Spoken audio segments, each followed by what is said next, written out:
আমি ধ্বংস। এই জীবনে যতটুকু দুঃখ আমি পেয়েছি, সত্যি বলছি, তার এক বিন্দু পরিমাণও গ্রহণ করার শক্তি আমার ছিল না।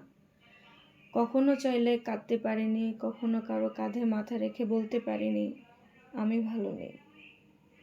কখনো মুখ ফুটে কিছু বলতে পারিনি, কখনো মুখ ফুটে কিছু চাইতে পারিনি।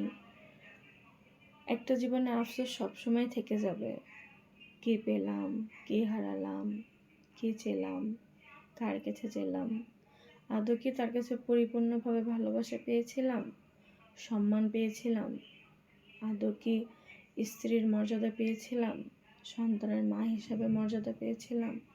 এগুলো চিন্তা করতে করতে যেন বছরের পর বছর পার হয়ে যাবে, কিন্তু এই প্রশ্নগুলো আসলে খুঁজে পাবো না। কোথায় এই প্রশ্নের উত্তর পাবো, কোথায় গেলে শান্তি পাবো, কোথায় গেলে ভালো থাকবো, আদৌ জানি না। এটাও বলতে পারি না যে কখন আমার কপালে সুখ আসবে, কখন আমি সব অতীত ভুলে ভালো থাকতে পারবো।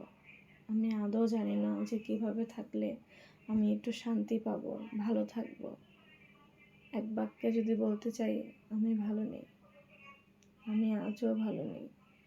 তোমাকে ভুলতে ভুলতে কবে যে আমার এই পেরেশানি কমবে চিন্তা